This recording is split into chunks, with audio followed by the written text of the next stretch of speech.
하나님 말씀 함께 보시겠습니다. 열왕기상 12장 1절부터 11절 그리고 25절부터 32절 말씀입니다.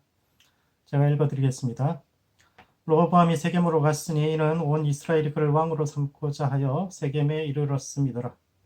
느바세 아들 여로보암이 전에 솔로몬 왕의 얼굴을 피하여 애굽으로 도망하여 있었더니 이제 그 소문을 듣고 여전히 애굽에 있는 중에 무리가 사람을 보내 그를 불렀더라. 여로보암과 이스라엘의 온 회중이 와서 로보암에게 말하여 이르되 왕의 아버지가 우리의 멍에를 무겁게 하였으나 왕의 아버지가 우리에게 시킨 고역과 매운 무거운 멍에를 가볍게 하소서. 그리하시면 우리가 왕을 섬기겠나이다. 로보암이 대답하되 갔다가 3일 후에 다시 내게로 오라 하매 백성이 가니라. 로보암 왕이 그의 아버지 솔로몬의 생전에 그 앞에 모셨던 노인들과 의논하여 이르되 너희는 어떻게 충고하여 이 백성에게 대답하게 하겠느냐. 대답하여 이르되 왕이 만일 오늘 이 백성을 섬기는 자가 되어 그들을 섬기고 좋은 말로 대답하여 이르시면 그들이 영원히 왕의 종이 되리이다 하나 왕이 노인들이 자문하는 것을 버리고 자기 앞에 모셔 있는 자기와 함께 자라난 어린 사람들과 의논하여 이르되 너희는 어떻게 자문하여 이 백성에게 대답하게 하겠느냐. 백성이 내게 말하기를 왕의 아버지가 우리에게 매운 멍에를 가볍게 하라 하였느니라.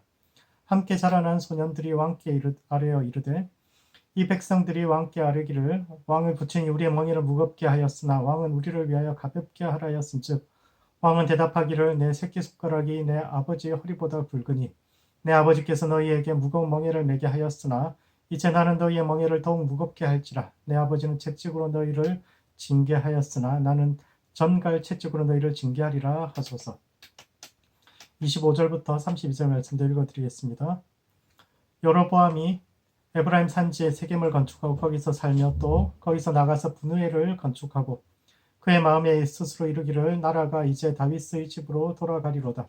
만일 이 백성이 예루살렘에 있는 여호와의 성전에 제사를 드리고자 하여 올라가면 이 백성의 마음이 유다 왕 된 그들의 주 르호보암에게로 돌아가서 나를 죽이고 유다의 왕 르호보암에게로 돌아가리라 하고 이에 계획하고 두 금송아지를 만들고 무리에게 말하기를 너희가 다시는 예루살렘에 올라갈 것이 없도다. 이스라엘 아이는 너희를 애굽 땅에서 인도하여 올린 너희의 신들이라 하고 하나는 베델에 두고 하나는 단에 둔지라. 이 일이 죄가 되었으니 이는 백성들이 단까지 가서 그 하나에게 경배함이더라. 그가 또 산당들을 짓고 레위 자손 아닌 보통 백성으로 제사장을 삼고 여덟째 달 곧 그 달 15째 날로 절기를 정하여 유다의 절기와 비슷하게 하고 제단에 올라가되 베델에서 그와 같이 행하여 그가 만든 송아지에게 제사를 드렸으며 그가 지은 산당에 제사장을 베델에서 세웠더라. 아멘.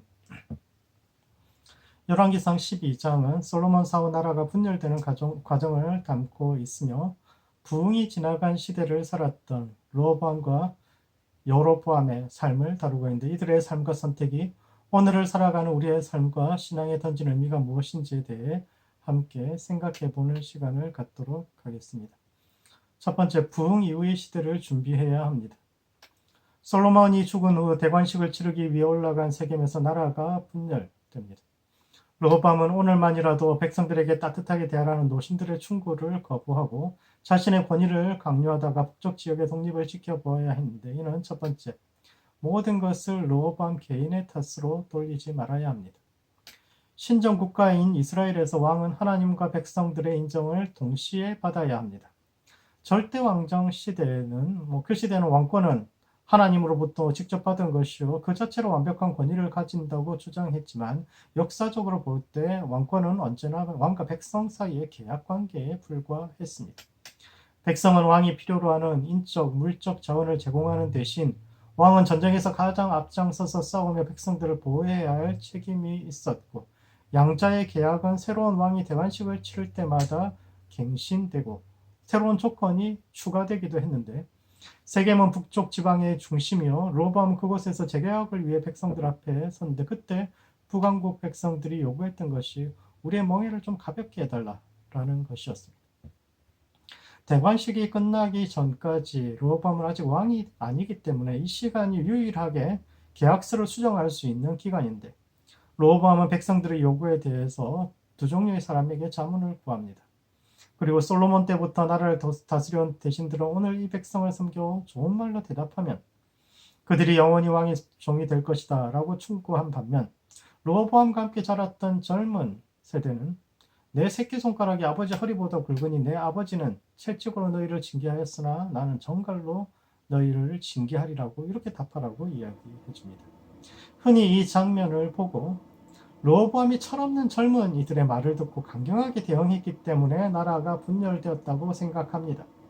아무것도 없는 밑바닥부터 시작한 선대의 왕들과는 달리 궁정에서 고생을 모르고 살아서 백성은 그저 시키면 시키는 대로 해야 하는 존재로 생각했던 젊은 세대의 경험 없는 치기가 나라를 분열시켰다고 생각하는데 과연 그럴까요? 만약 르호보암이 노인들의 충고를 들었다면 나라는 분열되지 않을 수 있었을까요? 그렇지 않습니다. 이스라엘은 르호보암의 어리석은 말 때문에 분열된 것이 아니라 그 전부터 이미 심각한 문제를 안고 있었습니다. 백성들은 자신들의 멍에가 무거워 쓰러질 지경이었고 뿐만 아니라 늙은 대신들의 자문 역시 백성들의 멍에를 가볍게 해주라는 것이 아니라 오늘만 넘기라는 겁니다. 오늘 이 백성을 섬겨 좋은 말로 대하면 즉 백성들이 듣고 싶어하는 그 립서비스 해주고 오늘 대관식관 지나고 나면 뭐 계약서 이미 도장 찍었는데 내일부터 저 사람들이 영원히 당신의 종이 될 수밖에 없다고 말하는데 이것이 솔로몬식 정치입니다. 솔로몬 시대부터 이미 나라가 어려웠던 겁니다. 왕정의 중요한 숙제는 힘 있는 신하들의 권세를 어떻게 제어하는가에 달려있고 대개 왕들은 신하들을 분열시키고 그들끼리 경쟁시키는 방식으로 문제를 해결합니다. 솔로몬은 자신의 출신 지역인 남부에는 특혜를 주고 자신과 별 상관이 없는 북부에는 남부의 목까지 세금을 물림으로써 차별과 분열을 조장해왔고 그래서 이스라엘은 르호보암 이전에도 이미 충분히 분열되어 있고 북부는 언제든 계기만 생기면 독립할 준비가 되어 있었던 겁니다. 두 번째, 부흥이 지나간 시대를 살아갈 준비를 해야 합니다. 르호보암은 왜 실패했을까요? 여러 가지 이유가 있겠지만 가장 중요한 이유는 그가 바라보는 현실과 백성들이 바라보는 현실이 달랐기 때문이죠. 백성들은 자신들의 멍에가 너무 무겁다고 생각했지만 그는 그 백성들에게 엄살을 부린다고 생각합니다. 그는 백성들은 채찍으로 다스려야 할 존재라고 생각했는데 아마 왕과 백성은 근본적으로 다른 존재다 이런 생각을 하고 있었던 것 같습니다. 왕은 하나님의 대리인이요 자신의 혈관에는 일반 백성들과는 다른 피가 흐른다라고 생각했고 그것은 그를 둘러싸고 있는 젊은 그룹 안에서는 너무도 당연한 생각처럼 받아들여졌습니다. 사실 다윗과 솔로몬의 시대는 비정상적인 시대입니다. 그 시대에는 부흥의 시대요. 이스라엘 백성들이 약속의 땅에 들어온 지 400년 만에 처음으로 그 땅의 주인으로 살 수 있었던 유일한 시대이죠. 하나님께서 자신들에게 약속의 땅을 주시긴 하셨지만 그 땅에서 늘 이방민족으로부터 침략만 받다가 처음으로 그 땅을 완전히 평정하고 하나님의 말씀이 이루어지던 시대. 그래 백성들로 하여금 우리는 하나님의 택한 백성이요 하나님의 말씀은 반드시 이루어지며 믿음으로 우리는 어떤 것이든 할 수 있다는 자신감을 가지게 된 그런 시대이지만 또한 삶에 대한 비현실적인 기대를 갖게 된 시대이기도 했습니다. 부흥의 시대는 비정상을 정상처럼 여기게 만듭니다. 하나님은 기도하면 무엇이든 들어주시는 분이요 불가능을 가능케 하시는 분이고 기적은 언제든 일어나야 되는 것이고 만약 기적이 일어나지 않으면 그것은 그 사람의 믿음이나 삶에 문제가 있다고 생각하게 만듭니다. 기적이 일어난 것이 당연한 것이 아닌데 하나님께서 은혜 베푸는 것이 당연한 것이 아닌데 그건 너무 당연하게 생각하는 거죠. 부흥의 시대를 살았던 사람들은 대개 눈높이가 높아져서 가난한 마음을 잃어버리게 됩니다. 치열하고 처절했던 시절 그럼에도 불구하고 이웃에 대한 연민을 가지고 서로의 기쁨과 슬픔을 함께했던 그 시대가 지나고 세상을 성공한 자와 실패한 자, 가진 자와 갖지 못한 자로 구분하는 개인적이고 감사할 줄 모르는 세대가 일어나는 부흥 이후의 시대. 부흥은 참 좋은 것인데 그 다음 세대에게 그것은 그렇게 바람직한 시대가 아닌 겁니다. 최근 일본을 다녀온 사람들이 한결같이 하는 말이 과거 우리가 알던 선진국 일본은 없다는 겁니다. 세계 2위의 경제대국, 첨단 산업의 선도자였던 일본은 없고 1인당 국민소득에서 한국에서 추월당하고 불안해하는 그런 일본만 남아있다고 말합니다. 오늘날 일본 사회가 극우화되고 혐한 여론이 높아지는 이유는 점점 세상에서 뒤처지고 있는 자신들의 현실을 받아들일 수가 없기 때문에 과거를 자꾸 회상하고 또 외부의 적을 공격함으로써 한국 사람들에 대해서 이렇게 공격함으로써 자신들의 어떤 그것을 세워보려고 하는데 그런 식으로는 결코 부흥 이후의 시대를 살아가지 못합니다. 부흥의 세대가 살아가는 방식이 있고 부흥 이후의 세대가 살아가야 하는 방식이 있습니다. 부흥의 세대는 대개 절망과 맞서 싸우는 도전을 통해서 일어납니다. 모두가 불가능하다고 말하고 순응하며 받아들이는 불합리한 현실을 온몸으로 부딪혀서 이겨내고 앞으로 나아가는 것을 통해서 승리한다면 부흥 이후의 세대는 지금 이곳에 존재하는 하나님의 은혜를 발견하고 스스로의 삶을 성찰하며 삶의 본질에 접근해 가야 합니다.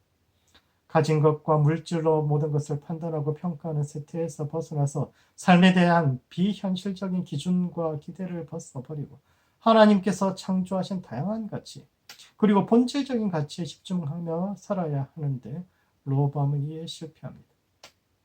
르호보암은 내 새끼손가락이 아버지 허리보다 굵다라는 표현을 통해서 이전 세대와 같은 가치 그리고 그들과의 비교와 경쟁을 추구하다가 실패했기 때문에 결국 나라를 분열시켰는데 어쩌면 그래서 유다는 살아남을 수 있었던 건지도 모릅니다.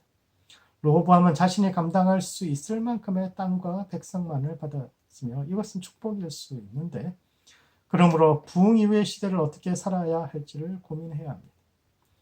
부흥은 미래가 아니라 과거에 있었으며 우리는 모두 그것을 경험한 세대입니다.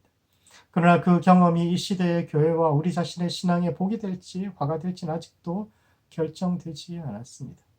혹 우리는 부흥을 너무 당연히 여기며 왜 지금은 기적이 일어나지 않느냐고 그래서 기적을 만들어내지 못하는 다음 세대를 향해서 너희가 못나서 그렇다고 혹은 믿음이 부족해서 그런 것이라고 지적하는 꼰대가 되어가고 있습니까? 아니면 모든 세대는 자신들만의 독특한 하나님의 은혜를 경험하며 지금 이곳에서 나와 함께 하시는 그 하나님의 은혜를 찾아가고 있습니까? 역사의 암흑기였던 포로기야말로 가장 큰 은혜의 시대였음을 기억하며 지금 이곳에 나와 함께 계신 그 주님의 은혜를 깨달아가는 모든 성도들 되시기 바랍니다. 두 번째, 하나님의 뜻을 실현하는 성도가 되어야 합니다. 르호보암으로부터 독립한 여로보암은 세겜의 왕궁을 짓고 성소와 절기를 바꾸었으며 레위인이 아닌 이들 중에서도 제사장을 세웠는데 이는 첫 번째, 여로보암과 북왕국 이스라엘에 대해서 보다 객관적인 평가가 필요합니다. 여로보암의 정책은 잘못된 것일까요? 성소는 예루살렘에만 있어야 하고 제사장은 레위 사람만 해야 하고 절기도 과거의 것을 그대로 지켜야만 하는 걸까요? 사실 여로보암은 다윗이 했던 것을 그대로 따라하고 있는 겁니다. 다윗이 왕이 되고 처음 한 일이 언약궤를 옮기고 제사장을 세우고 절기를 정비하는 것이었는데 그것을 그대로 따라하는 겁니다. 그런데 왜 다윗이 한 일은 칭찬받고 여로보암이 한 일에 대해서는 색안경을 끼고 보게 될까요?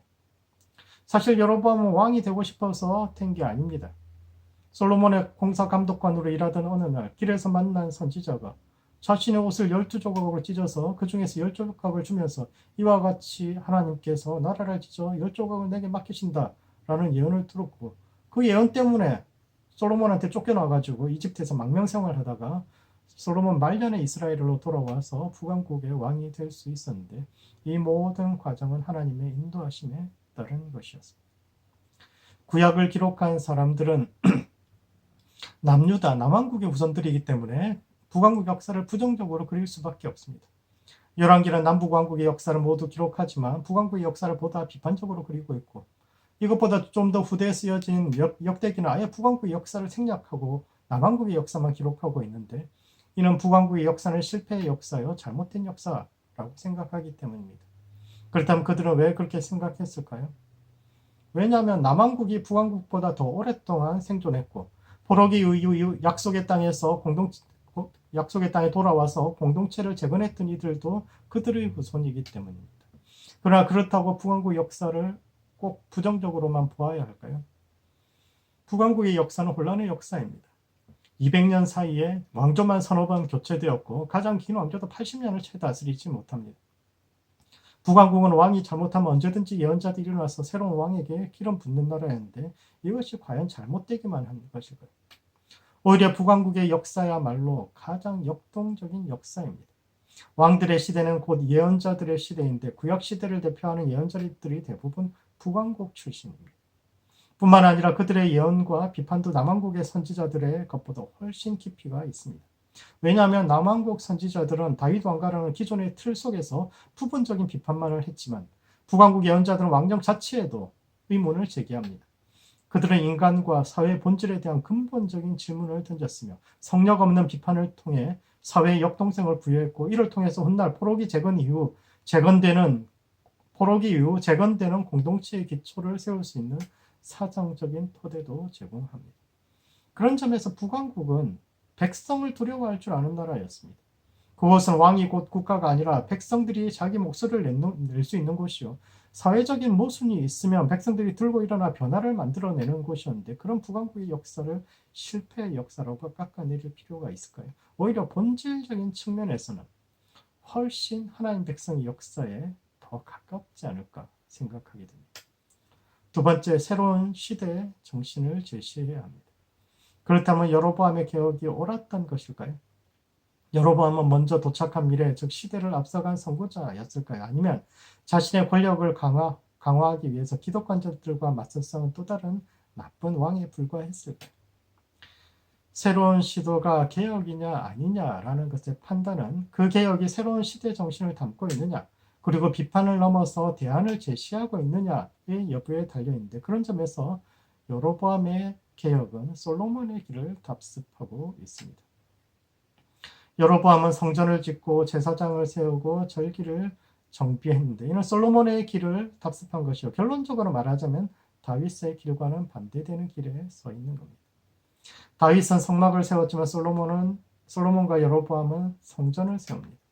성막은 이동하는 성소로, 동물 가죽으로 만들어진 보잘것없는 천막 성소인 반면, 성전은 귀한 자재를 사용해서 지은 크고 웅장한 건물로 고정되어 있는 성소입니다.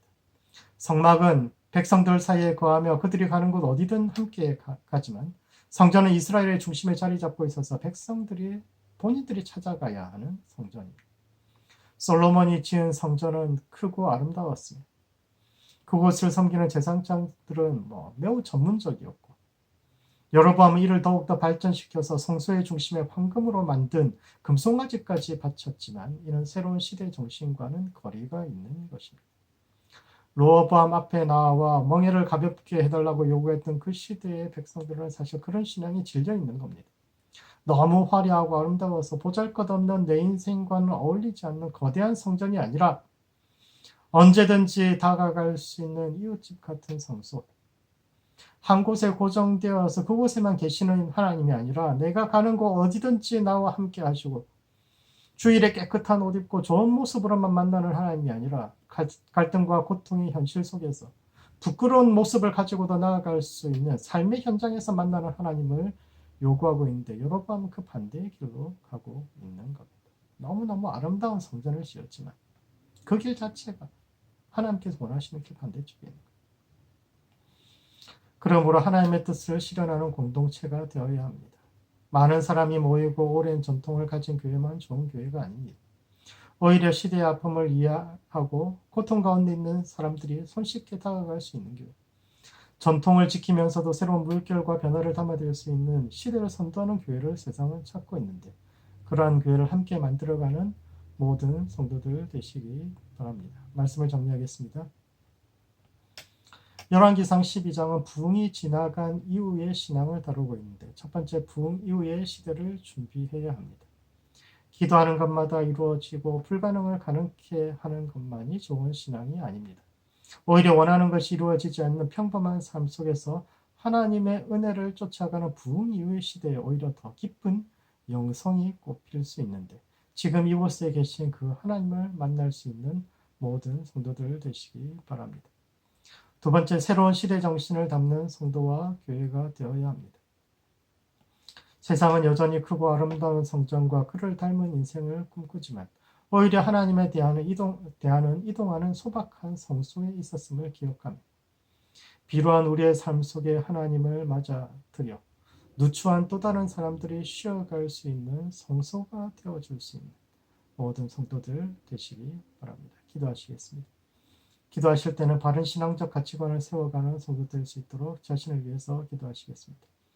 기적 때문에 주님을 따르는 것이 아니라 그분이 좋아서 주님을 따라가는 성도 될 수 있도록 자신의 신앙을 위해서 기도하시고, 두 번째, 새로운 시대 정신을 담는 성도와 교회 될 수 있도록 서로를 위해서 기도하시겠습니다.